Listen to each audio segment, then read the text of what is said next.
Guys, welcome to my YouTube channel. स्वागत है आप सबका study with Usha ma'am channel पे। आज की जो वीडियो है बहुत ही इम्पोर्टेंट होने वाली है, खासकर उन लोगों के लिए जो डीएसएसबी टीजीटी सोशल साइंस की तैयारी कर रहे हैं, क्योंकि इसमें मैंने 9th क्लास की जो हिस्ट्री है उसके लगभग सभी क्वेश्चन मैंने इसके अंदर कवर किए हैं। ठीक है, तो प्लीज़ लास्ट तक वीडियो जरूर देखना, आपको पता चल जाएगा कि डीएसएसबी में इसी तरह के क्वेश्चन पूछते हैं। मैंने इसकी किताब में से, हिस्ट्री की किताब में से लाइन टू लाइन में से क्वेश्चन आपके लिए बनाए हैं। ठीक है, चलिए पहला क्वेश्चन, फ्रांसीसी क्रांति की शुरुआत कब हुई थी? तो ये हुई थी 14 जुलाई 1789 में। जो फ्रांसीसी समाज था कितने वर्गों में विभाजित था? तो फ्रांसीसी जो समाज था वो 3 वर्गों में, प्रथम स्टेट, द्वितीय स्टेट और तृतीय स्टेट।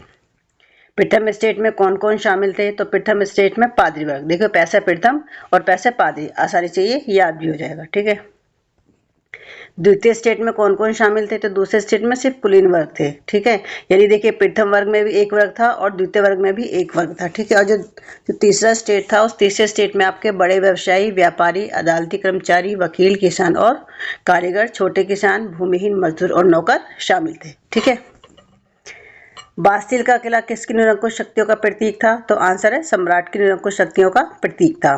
फ्रांसीसी क्रांति के दौरान फ्रांस का राजा कौन था? तो लुई 16 फ्रांसीसी क्रांति के दौरान वहां का राजा था। लुई 16 किस राजवंश का था? तो लुई 16 बूर्बोराज वंश का था। लुई 16 का विवाह किससे हुआ था? लुई 16 का विवाह मैरी एंटोनेट से हुआ था। जिस वर्ग के लोग कर अदा करते थे, ठीक है, यानी कि तो वो थे आपके तीसरे वर्ग के जो लोग थे, वो जिन्हें जनसाधारण भी कहा जाता था, वो लोग टैक्स देते थे। कुलीन वर्ग एवं पादरी वर्ग के लोगों को कौन सा विशेष अधिकार प्राप्त था? तो जो पहला और दूसरा स्टेट था, कुलीन वर्ग और पादरी वर्ग, उनको करों से छूट थी। नेक्स्ट, फ्रांस में चर्च द्वारा लगाए गए कर को क्या कहा जाता था? तो आंसर है टाइद। नेक्स्ट, राज्य को सीधे भुगतान करने वाले कर का नाम क्या था? तो ये था टाइल। ठीक है, यानी कि जो आपका डायरेक्ट था, ठीक है, डायरेक्ट जो टैक्स था वो था आपका टाइल। टू ट्राइजेस ऑफ गवर्नमेंट पुस्तक के लेखक कौन है? तो आंसर है इसका जॉन लॉक। सामाजिक अनुबंध पुस्तक के लेखक कौन है? John Jacques Rousseau. The spirit of the laws पुस्तक के लेखक कौन है? तो ये इसके हैं मॉन्टेस्क्यू।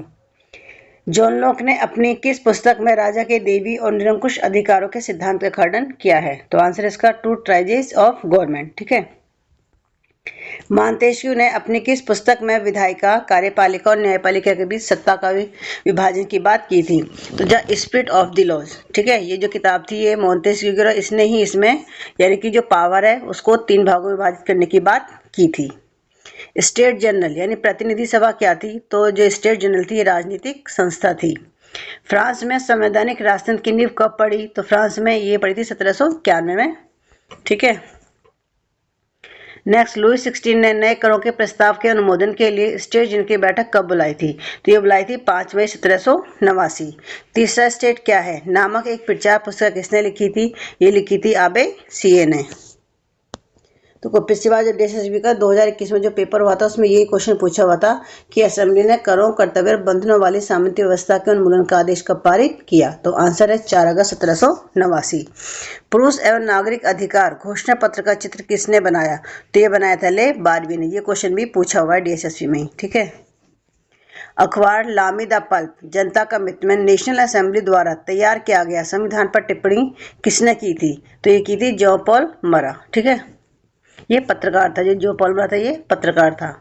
टूटी हुई जंजीर किसका प्रतीक मानी जाती है? तो ये आजादी का प्रतीक मानी जाती है। छठों का बर्छीदार गट्ठर किसका प्रतीक था? तो ये था एकता में ही बल है। त्रिभुज के अंदर रोशनी बिखेरती आंख किसका प्रतीक था? तो ये था सूर्य की किरणें अज्ञान रूपी अंधेरे को मिटा देंगी। राजदंड किसका प्रतीक था? तो राजदंड शाही सत्ता का प्रतीक था। लाल फ्रैंजन टोपी किसका प्रतीक था? तो दासों द्वारा स्वतंत्र होने के बाद जो पहनी जाने वाली टोपी होती है, ठीक है, वो थी आपकी लाल फ्रैंजाइन टोपी। नीला सफेद रंग किसका प्रतीक था? तो ये जो नीला सफेद रंग है ये फ्रांस का राष्ट्रीय रंग है। डैनो वाली स्त्री किसका प्रतीक थी? तो ये थी कानून का मानवीय रूप। फ्रांस का राष्ट्रीय गान कौन सा है? तो फ्रांस का राष्ट्रीय गान था मार्सिले। मार्सिले की रचना किसने की थी? तो ये की थी रॉजर दी लाइल ने। फ्रांस को गणतंत्र कब घोषित किया गया? 21 सितंबर 1792 को फ्रांस को गणतंत्र घोषित किया गया था। लुई 16 को फांसी कब दी गई? तो लुई 16 को 21 जनवरी 1793 को फांसी दी गई थी। नेक्स्ट 1793 से 1794 के काल को क्या कहा जाता है? तो इसको आतंक का युग कहा जाता है। नियंत्रण दंड की नीति किसने अपनाई थी? तो ये अपनाई थी रोबेस्पियर ने। ठीक है, इसलिए इसको आतंक का युद्ध भी कहा जाता है, क्योंकि जो रोबेस्पियर था ये 1793 तक का ही वहाँ का राजा रहा था। ठीक है, और इसने जो नीति अपनाई थी वो बहुत ही सख्त थी, इसलिए वहाँ पे आतंक का युग उसको कहा जाता है। नेक्स्ट, रोबेस्पियर को गिलेटिन पर कब चढ़ाया गया था? तो 1794 को। नेक्स्ट, साबुत गेहूं से बनी समता रोटी किसका प्रतीक थी? तो ये थी बराबरी का प्रतीक। 7 फरवरी 1794 को रोबेस्पियर ने कन्वेंशन में भाषण दिया, उसे किस अखबार में छापा गया था? तो अखबार का नाम था द मॉनिटेर यूनिवर्सल। ठीक है, डायरेक्टरी क्या थी? डायरेक्टरी 5 सदस्यों वाली कार्यपालिका थी। डायरेक्टरी की ऐसियता का फायदा किसने उठाया? तो इसका जो फायदा उठाया था वो उठाया था नेपोलियन बोनापार्ट ने। फ्रांस में महिलाओं का सबसे मशहूर क्लब था, कौन सा था? तो वो था the society of revolutionary and Republic women. France की वो क्रांतिकारी महिला कौन थी जिसने संविधान तथा पुरुष एवं नागरिक अधिकार घोषणा पत्र का विरोध किया था? तो वो थी ओलंप दे गूंज। ठीक है, ये क्रांतिकारी महिला थी। फ्रांस में महिलाओं को वोट डालने का अधिकार कब मिला? तो फ्रांस में महिलाओं को वोट डालने का मिला 1946 में। त्रिकोणीय दास व्यापार किन किन महाद्वीपों के साथ होता था? ठीक है, तो त्रिकोणीय जो दास व्यापार है वो आपका यूरोप, अफ्रीका और अमेरिकी, ये 3 महाद्वीप, इनके साथ में त्रिकोणीय दास व्यापार होता था। फ्रांसीसी उपनिवेशों से दास प्रथा को कब समाप्त किया गया? तो 1848 में फ्रांसीसी उपनिवेशों जो दास प्रथा थी उसको खत्म कर दिया गया था। नेपोलियन बोनापार्ट ने डायरेक्टरी को कब खत्म किया? तो 1799 में। ठीक है, वाटरलू का युद्ध कब हुआ था? तो वाटरलू का युद्ध हुआ था 1815 में, और इस वाटरलू के युद्ध में ही जो नेपोलियन बोनापार्ट था उसकी हार हो गई थी। ठीक है, नेपोलियन बोनापार्ट ने खुद को फ्रांस का सम्राट कब घोषित किया?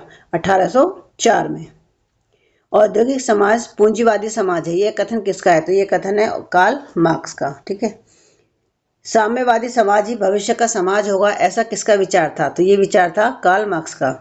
ब्रिटेन की सरकार किसका समर्थन करती थी? ब्रिटेन की जो सरकार थी वो चर्च ऑफ इंग्लैंड का समर्थन करती थी। ऑस्ट्रिया और स्पेन किसके समर्थक थे? तो ऑस्ट्रिया स्पेन कैथोलिक चर्च के ये समर्थक थे। रॉबर्ट ओवेन ने अमेरिका में किस समुदाय की रचना की थी? तो इन्होंने नया समन्वय, उस इंग्लिश में उसको बोलते हैं न्यू हार्मनी नामक एक समुदाय की रचना इसने की थी। फ्रांस में ऐसा कौन चाहता था कि सरकार पूंजीवादी उद्यमों की जगह सामूहिक उद्यमों को बढ़ावा दे? तो ये ऐसा जो लुई ब्लॉक थे वो चाहते थे कि फ्रांस में जो सरकार है, सरकार पूंजीवादी उद्यमों की जगह जो सामूहिक उद्यम होते हैं उनको बढ़ावा दे। 1917 की अक्टूबर क्रांति के बाद रूस पर किसका कब्जा था? तो ये था समाजवादियों का कब्जा था। रूस की राजशाही का पतन कब हुआ? तो हुआ फरवरी 1917। 1914 में रूस के पूरे साम्राज्य पर किसका शासन था? तो था जार निकोलस द्वितीय। रूसी साम्राज्य की कितने प्रतिशत जनता कृषि पर निर्भर थी? तो 85% जो लोग थे वो कृषि पर निर्भर थे। Russian social democratic workers party का गठन कब किया गया? तो ये किया गया था 1898 में। रूस में सोशलिस्ट रेवोल्यूशनरी पार्टी समाजवादी क्रांतिकारी पार्टी का गठन कब किया गया? तो ये किया गया था 1900 में। असेंबली ऑफ रशियन वर्कर्स की स्थापना कब की गई? तो ये की गई थी 1904 में। रूस की संसद को क्या कहा जाता था? तो रूस की संसद को ड्यूमा कहा जाता था।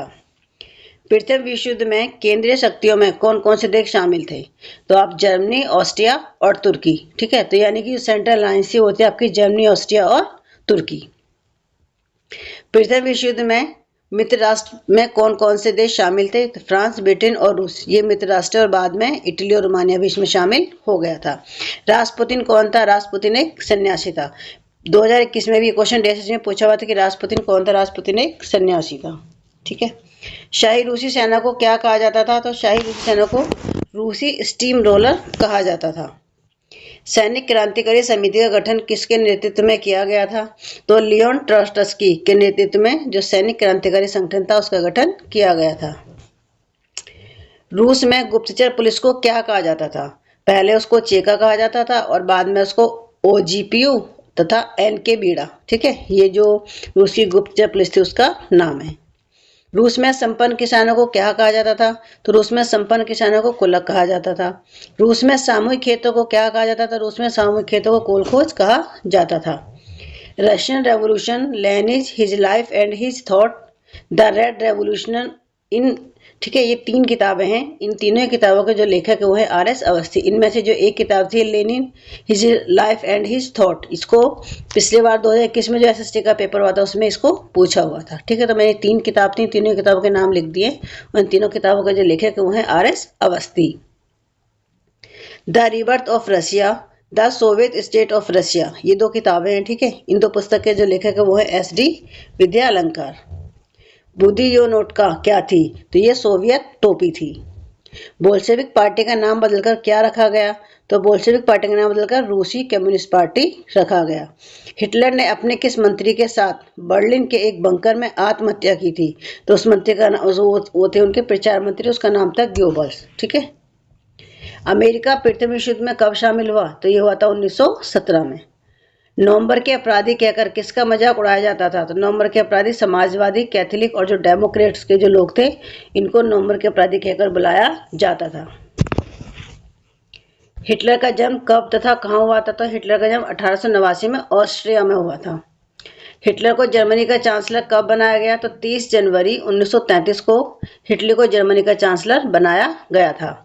हिटलर ने अग्नि अध्यादेश कब पारित किया था? तो 28 फरवरी 1933 को इसने अग्नि अध्यादेश पारित कर दिया था। ठीक है, और इसमें इसने लोगों के बोलने की जो आज़ादी थी उसको बिल्कुल ही खत्म कर दिया था। हिटलर ने विशेषाधिकार अधिनियम इनेबलिंग एक्ट कब पारित किया था? तो ये किया था 3 मार्च 1933 को। और इसमें इसने क्या किया था? इसमें से जो वहाँ की जो संसद थी उसको साइड में कर दिया था, उसको किनारे पे कर दिया था। ठीक है। हिटलर ने अर्थव्यवस्था को पटरी पर लाने की जिम्मेदारी किस अर्थशास्त्री को सौंपी थी? तो उसका नाम है हालमार साख्त। एक जन एक साम्राज्य एक नेता का नारा किसने दिया था? तो ये दिया था ऑस्ट्रिया ने। ठीक है, तो ये दिया था हिटलर ने। 1940 में जर्मनी के किसके साथ एक त्रिपक्षीय संधि की? तो वो थी इटली और जापान। द्वितीय विश्व युद्ध में अमेरिका कब शामिल हुआ? तो द्वितीय विश्व युद्ध में अमेरिका जो शामिल हुआ था वो हुआ था 8 दिसंबर 1941 को, जब जर्मनी ने पर्ल हार्बर पर आक्रमण कर दिया था। ठीक है। अतिजीविता का सिद्धांत यानी सर्वाइवल ऑफ द फिटेस्ट, ये किसने दिया था? ये दिया था हर्बर्ट स्पेंसर ने। नाजी यूथ लीग का गठन कब हुआ? तो ये हुआ था 1922 में। वर्साई की संधि कब हुई थी? तो वर्साई की संधि हुई थी 28 जून 1919 को। थर्ड राइक ऑफ ड्रीम्स पुस्तक के लेखक कौन है? तो इसके हैं शार्लट बेराट। प्रथम विश्व युद्ध के बाद जर्मनी में कौन सी सरकार थी? तो सरकार थी वाइमर गणराज्य। जम्मू और कश्मीर में चरवाहों का कौन सा समूह रहता है? तो ये था गुज्जर बकरवाल। ठीक है, जो गुज्जर बकरवाल है ये जम्मू कश्मीर में रहने वाला समुदाय है। ठीक है। हिमाचल प्रदेश के गद्दी चरवाहे अपनी गर्मी कहाँ बिताते हैं? तो ये ऊंची पहाड़ों में जो विशाल घास के मैदान है वहां पे बिताते हैं। ठीक है।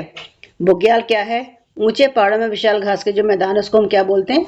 उसको बुग्याल बोला जाता है। ठीक है। और जो हिमालय प्रदेश के जो गद्दी चरवाहे वो वहीं पे अपनी गर्मियां बिताते हैं। किस समुदाय का अफ्रीकी देहाती समुदाय के रूप में उल्लेख किया गया है?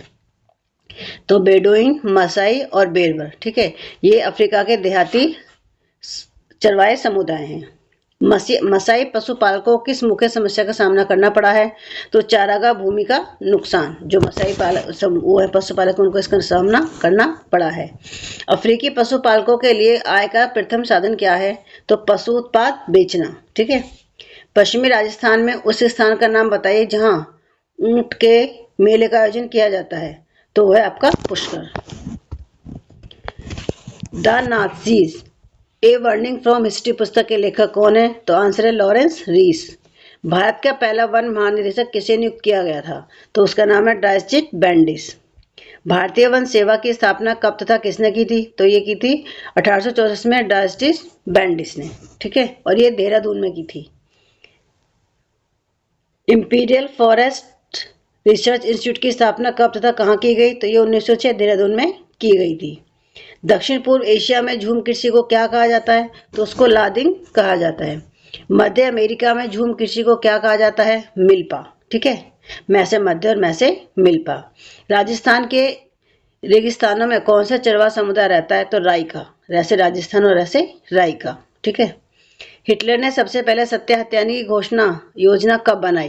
तो ये बनाई थी इसने 1923 में। हिटलर द्वारा लिखी गई वह कौन सी पुस्तक है जिसमें नाजी के सिद्धांत दिए गए हैं? तो किताब का नाम है मेरा संघर्ष और इंग्लिश में ये मीन कैफ। ठीक है। फ्री कोर संगठन क्या था? तो फ्री कोर संगठन जो पुराने सैनिकों का एक संगठन था। युद्ध के मोर्चे पर सैनिकों के छपने के लिए खोदे गए गड्ढे को क्या कहते थे? तो उसको बोला जाता खंदक। बस्तर में ब्रिटिश शासन के विरुद्ध विद्रोह का नेता कौन था? तो उसका नाम था गुंडा ध्रुव। जावा का कौन सा समुदाय वन काटने में कुशल था? तो जो कलांग था, यह समुदाय वन काटने में कुशल था। कैसे कुशल और कैसे कलांग। ठीक है, इस तरीके से आप जुड़ के इसको याद कर सकते हैं। चाय के बागानों पर काम करने वाला समुदाय कौन सा था? तो चाय के बागानों पर जो काम करने वाला समुदाय था उसका नाम था संथाल। औपनिवेशिक सरकार ने अपराधी जनजातीय अधिनियम कब पारित किया? तो 1871। अफ्रीका का सबसे पुराना चरवाहा कबीला कौन सा है? तो मसाई जो है ये अफ्रीका का सबसे पुराना चरवाहा कबीला है। ठीक है। सेरेंगेटी नेशनल पार्क किस देश में? तो ये अफ्रीका में है। उत्तर प्रदेश, पंजाब, मध्य प्रदेश और महाराष्ट्र के चरवाहों के समुदाय को क्या कहते हैं? तो इसको बोला जाता है बंजारा। उत्तरी कीनिया से तंजानिया के घास मैदान को किस नाम से जाना जाता है? तो इसको बोला जाता है मसाई लैंड। द्वितीय विश्व युद्ध हिटलर के किस पर आक्रमण के साथ शुरू हुआ? पोलैंड के साथ। ठीक है, जब हिटलर ने पोलैंड पर जब युद्ध हमला शुरू किया था तो उसके साथ से जो दूसरा विश्व युद्ध था वो शुरू हो गया था। द्वितीय विश्व युद्ध के अंत में नाजी अपराधियों पर मुकदमा चलाने हेतु किसका गठन किया गया था? तो अंतर्राष्ट्रीय सैन्य न्यायाधिकरण का गठन किया गया था। द्वितीय विश्व युद्ध के दौरान इटली का कमांडर जनरल कौन था? तो उसका नाम था बेनिटो मुसोलिनी। ठीक है, देखिए ये सारे क्वेश्चन बहुत ही इंपॉर्टेंट हैं। ठीक है, आप किसी भी एग्जाम की तैयारी करें, चाहे DSS भी कर रहे हैं या किसी और भी एग्जाम की तैयारी कर रहे हैं, सभी में इस तरह के क्वेश्चन पूछे जाते हैं। ठीक है, जिन लोगों ने मेरे चैनल को सब्सक्राइब नहीं करा प्लीज़ मेरे चैनल को सब्सक्राइब करें, लाइक करें और साथ में बेल आइकन को दबाना न भूलें, जिससे जब कोई नई वीडियो अपलोड हो तो वो आपको मिल जाए। ठीक है, आज की वीडियो में बस इतना ही। मिलते हैं आपसे नेक्स्ट वीडियो में। Thank you.